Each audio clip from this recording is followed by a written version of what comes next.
En la clase de seminario de tópicos de ciencias naturales y siguiendo con la unidad El planeta Tierra y sus cambios,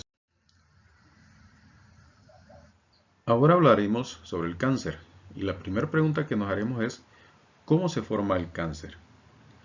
El cáncer es una enfermedad por la que algunas células del cuerpo se multiplican sin control y se diseminan a otras partes del cuerpo. Es posible que el cáncer comience en cualquier parte del cuerpo humano, formado por billones de células. En condiciones normales, las células humanas se forman y se multiplican mediante un proceso que se llama división celular, para formar células nuevas a medida que el cuerpo las necesita. Cuando las células envejecen o se dañan, mueren y las células nuevas las reemplazan. A veces el proceso no sigue este orden y las células anormales o células dañadas se forman y se multiplican cuando no deberían. Estas células tal vez formen tumores, que son bultos de tejido. Los tumores son cancerosos, o sea, los tumores malignos, o no cancerosos, los tumores benignos. Aquí en la imagen vemos, ¿verdad?, las células normales que tienen un orden, y en esta otra vemos células cancerosas que están en desorden y forman lo que llamamos un bulto.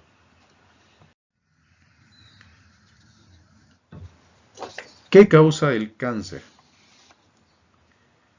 Pues se puede decir que los cambios en el ADN, o sea, el ácido desoxirribonucleico. La mayoría de estos cambios que causan cáncer ocurren en los genes. Y recordemos que los genes son trozos de ADN, ¿verdad?, que determinan una característica en los seres humanos o que producen una proteína. Estos cambios también se llaman cambios genéticos. Y aquí vemos una cadena de ADN, ¿verdad?, en la que en esta parte de acá podríamos decir que esto es un gen, este segmento, y que de repente este segmento ha sufrido cambios y eso pues hace que las células no trabajen como normalmente lo hacen y que se dividan de forma desordenada. ¿Qué son los oncogenes? Un cambio en el ADN hace que los genes que participan en el desarrollo normal de las células se conviertan en oncogenes. Los genes normales se controlan solo, pero los oncogenes hacen que las células se multipliquen sin control. O sea, que las células van multiplicándose aunque el cuerpo no las necesita. Aunque no necesite de nuevas células, ellas se van dividiendo, reproduciendo.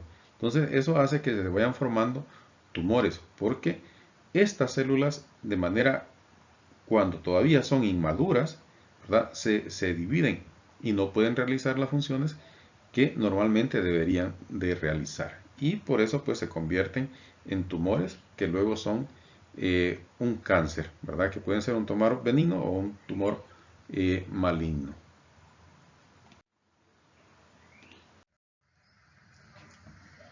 ¿Qué son los genes supresores de tumores?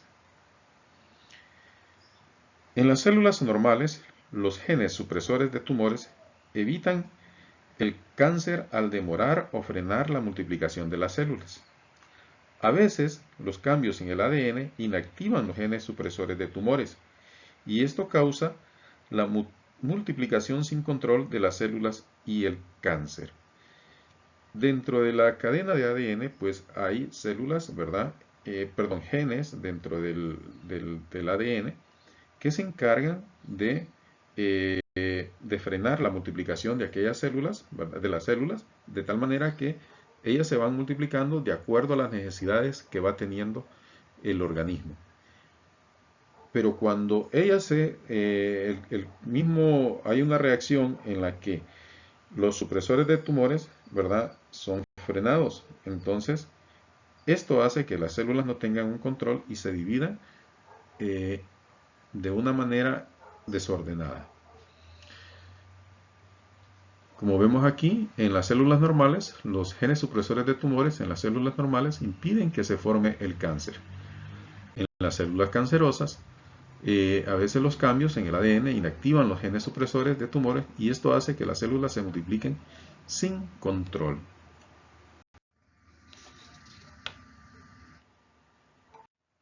¿Cómo actúa el sistema inmunitario cuando hay cáncer? Las células del sistema inmunitario detectan y atacan las células cancerosas, pero algunas células cancerosas evitan que las detecten o resisten el ataque.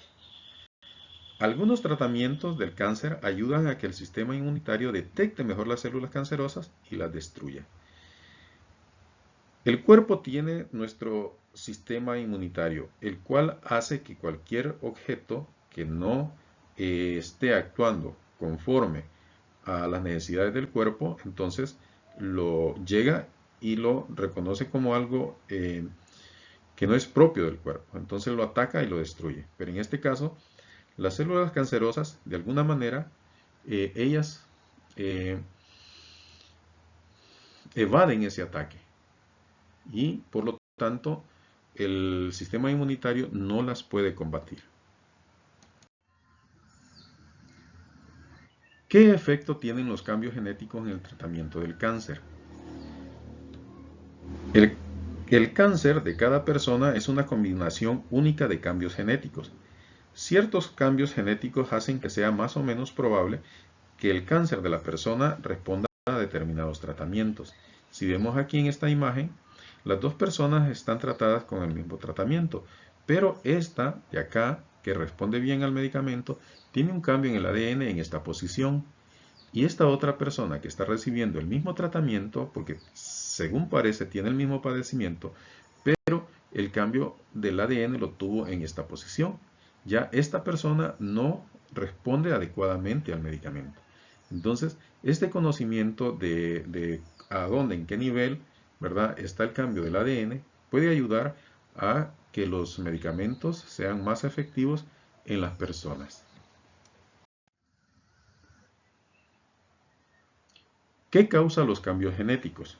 Los cambios genéticos que causan cáncer son hereditarios o surgen de la exposición ambiental.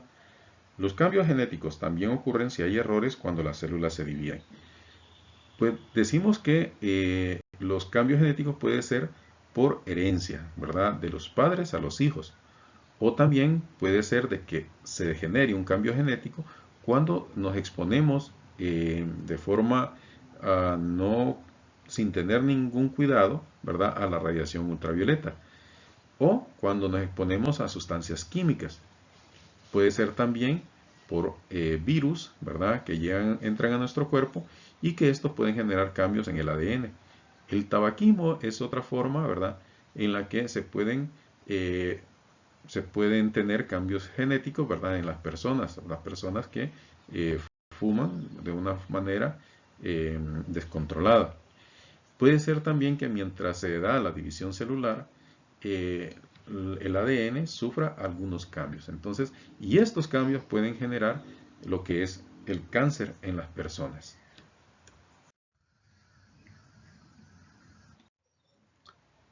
¿Cómo se relaciona la edad con el cáncer? En la mayoría de los casos, los cambios genéticos que causan cáncer se acumulan de forma lenta al envejecer. El riesgo de cáncer aumenta con la edad avanzada. A medida que nos vamos haciendo más maduros, que nuestra edad va avanzando, es más la probabilidad de tener cáncer, de padecer cáncer, son mayores.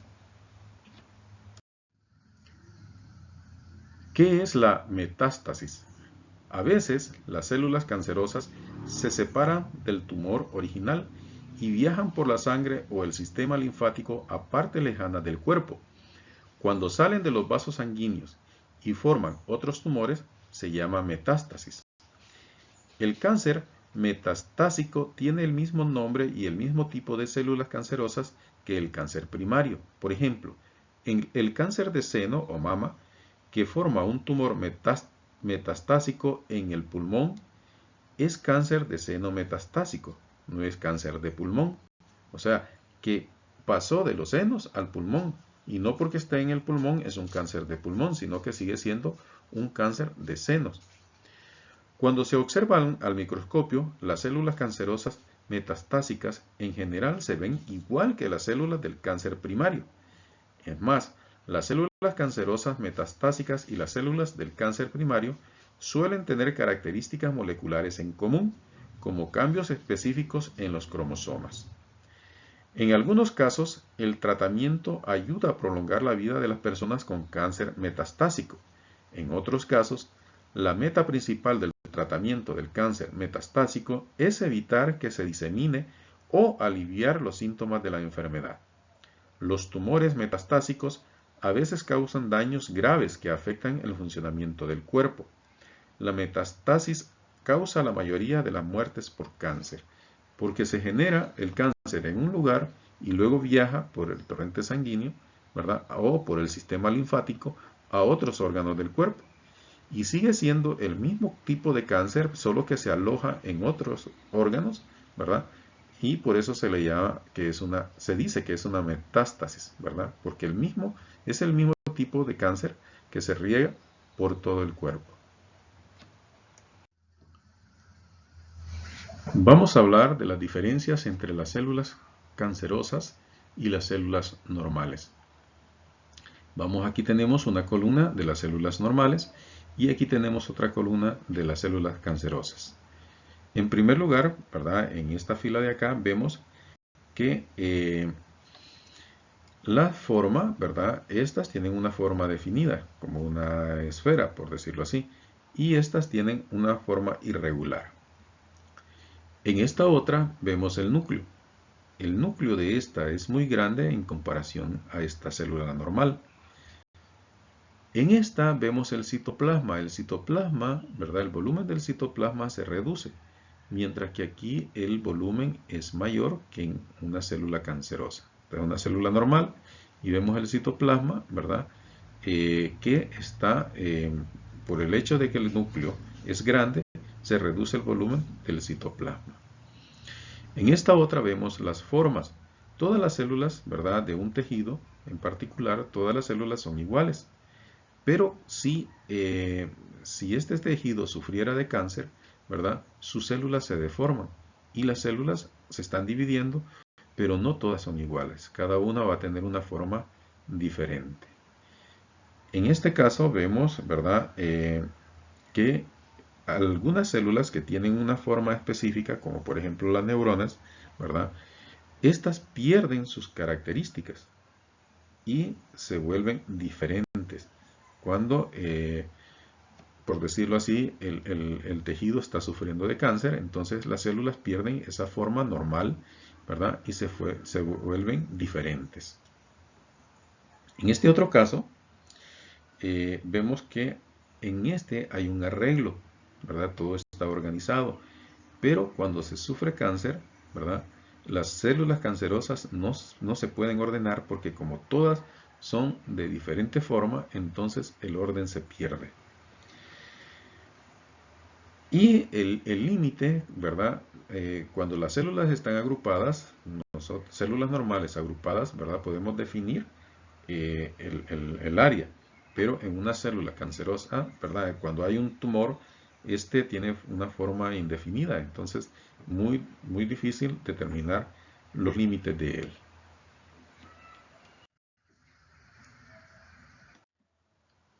Nos vamos a detener en un órgano muy importante del cuerpo humano, que es la piel. La piel es el órgano más grande del cuerpo. La piel y sus derivados como el cabello, uñas, glándulas sebáceas y sudoríparas, ¿verdad? Conforman el sistema tegumentario. Entre las principales funciones de la piel está la protección. Esta protege al organismo de factores externos como bacterias, sustancias químicas y temperatura. La piel contiene secreciones que pueden destruir bacterias y la melanina. La melanina es un pigmento químico que sirve como defensa contra los rayos ultravioleta que pueden dañar las células de la piel. O sea que la melanina es la que nos da el color oscuro, ¿verdad? A ciertas personas. Las personas más oscuras, de piel oscura, ¿verdad? Producen más melanina que las personas de piel blanca. Otra función importante de la piel es la regulación de la temperatura corporal. Cuando se expone la piel a una temperatura fría, los vasos sanguíneos de la dermis se contraen. lo cual hace que la sangre, que es caliente, no entre a la piel, por lo que ésta adquiere la temperatura del medio frío al que está expuesta. El calor se conserva debido a que los vasos sanguíneos no continúan enviando calor hacia el cuerpo. Entre sus principales funciones está el que la piel es un órgano sorprendente porque siempre protege al organismo de agentes externos. La piel contiene 3 capas, ¿verdad? La capa más externa es la epidermis, que es esta de acá, ¿verdad? Seguida de la dermis y la hipodermis o tejido subcutáneo. Además, cada una de estas capas está formada por otras subcapas. La epidermis, que es esta parte de acá, consta de queratinocitos, unas células que se producen en la capa basal más interna, o sea, en la parte más baja de la capa, y que acaban migrando hacia la superficie de la piel al experimentar una serie de cambios y maduración. O sea que a medida van cambiando y madurando, entonces suben a la parte superior de la capa. Debido a este proceso llamado queratinización, cada subcapa es distinta. En la mayoría de las partes de nuestro cuerpo, la epidermis llega a tener un espesor de tan solo 0.1 milímetros, muy delgada por cierto. Sin embargo, este grosor se reduce aún más en zonas como la piel que rodea los ojos, que es de 0.05 milímetros, y se amplía en otras zonas como la planta de los pies, entre 1 y 5 milímetros.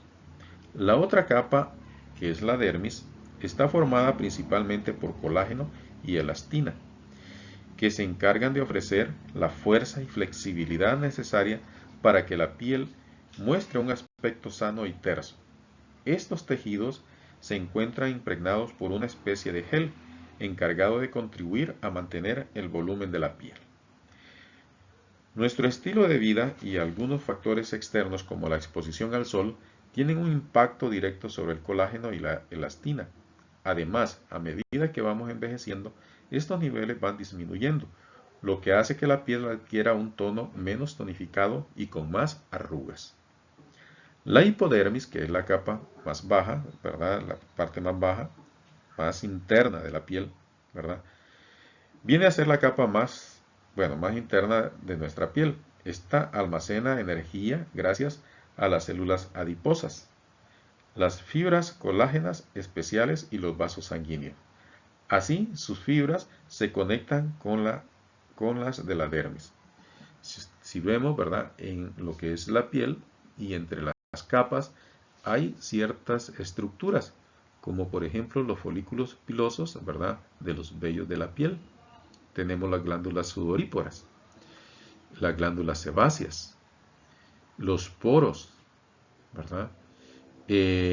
Algunas arterias que circulan por la piel, los nervios que vemos aquí, vasos capilares que están cerca de la parte externa, y vemos un músculo erector del pelo, que es cuando hay algún cambio de temperatura, ¿verdad? Cuando la temperatura baja, entonces este músculo se contrae y los poros se cierran. Entonces, es una estructura muy compleja y muy completa que protege, ¿verdad?, a lo que es el cuerpo humano. Ahora, ¿qué es el cáncer de piel? Son todos aquellos tumores que se inician en la piel o en las células superficiales de los órganos internos, como pulmón, mama, colon, útero, etc. Este tipo de cáncer se denomina de manera genérica como carcinoma. O sea que cuando hablamos de un carcinoma, nos estamos refiriendo a un cáncer de piel. ¿Y qué es un melanoma?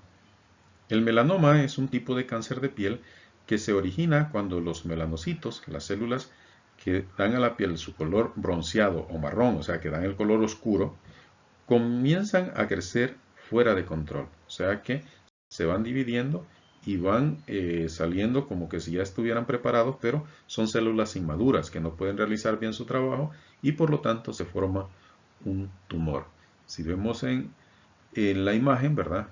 Aquí tenemos células que son normales y abajo células anormales o cancerosas, ¿verdad? Entonces vemos que en las células normales, ¿verdad? Tenemos las células, ¿verdad? Presentan una estructura simétrica, mientras que los melanomas, ¿verdad? Que es un cáncer de piel, cuando aparecen las manchas, tienen una forma asimétrica, o sea, que no podemos dividirlo en dos partes iguales, porque no tienen forma simétrica.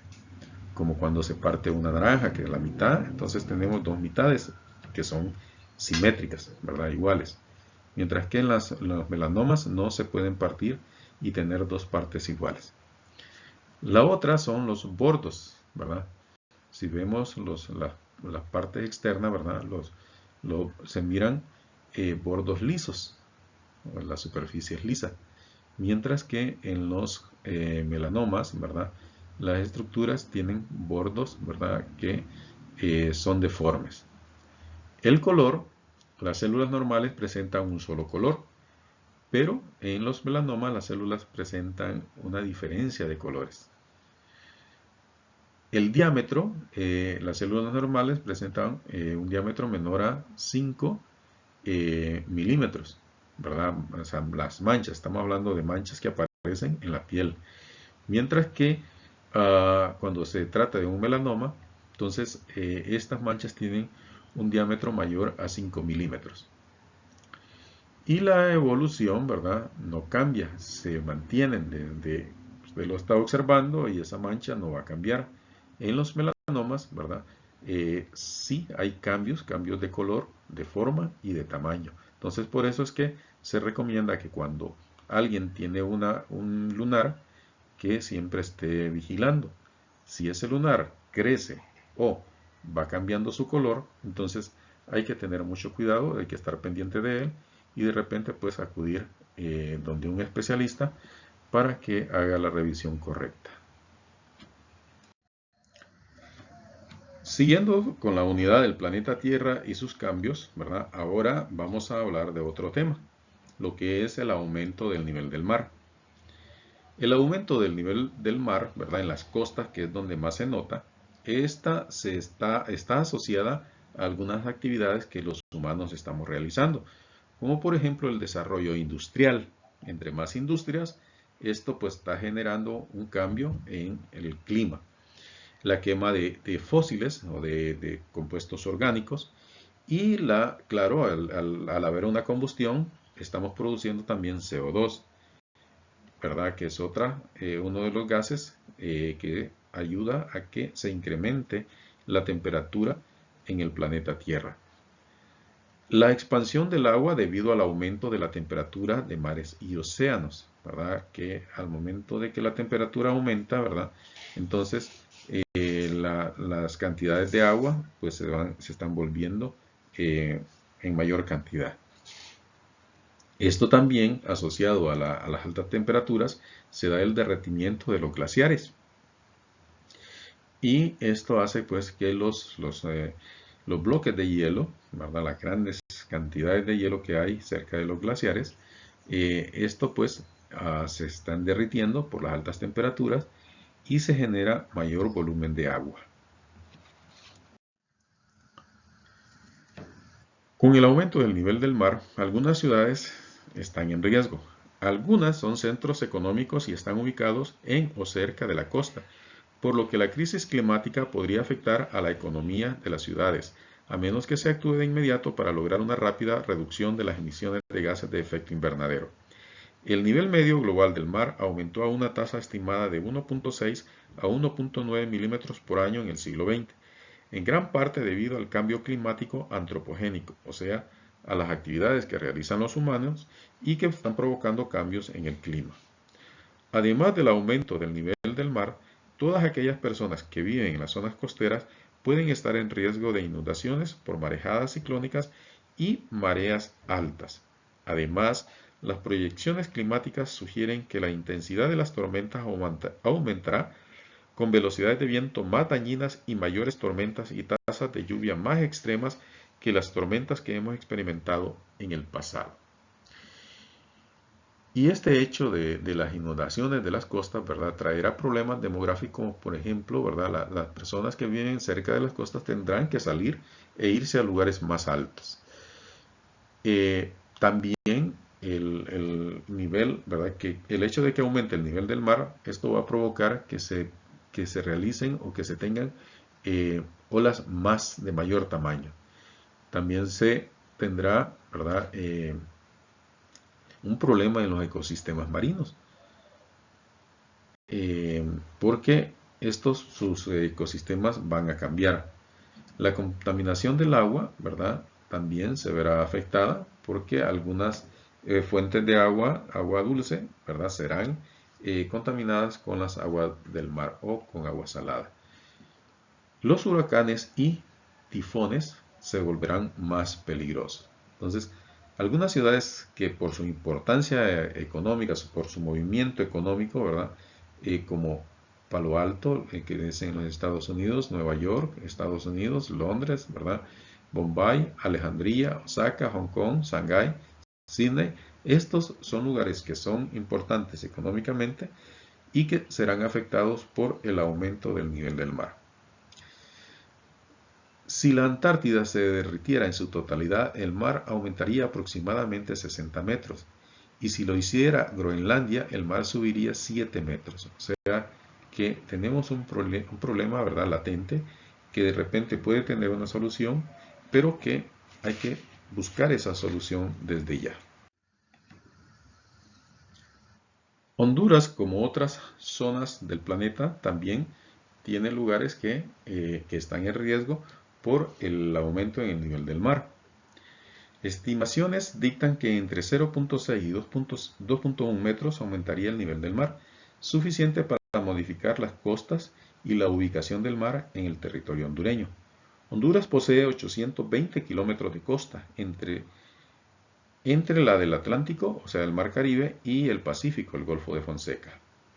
Las zonas costeras de San Lorenzo, Choluteca y Amapala, en el sur de Honduras, estarían entre las zonas de riesgo, a consecuencia de las aguas del Pacífico, que ya arrebata a comunidades como Cedeño, en el municipio de Marcovia, Choluteca, metros de terreno. En el norte y en el litoral se incluiría a Puerto Cortés, cerca del Golfo de Honduras, las turísticas Tela y La Ceiba, en Atlántida, Trujillo en Colón y, gracias a Dios, la más remota de las regiones de Honduras. Muchas de estas zonas ya están perdiendo parte de su territorio. En el caso de Cedeño, el mar ha avanzado cerca de 200 metros en lo que va en los últimos 10 años. Eso es todo. Muchas gracias por su atención.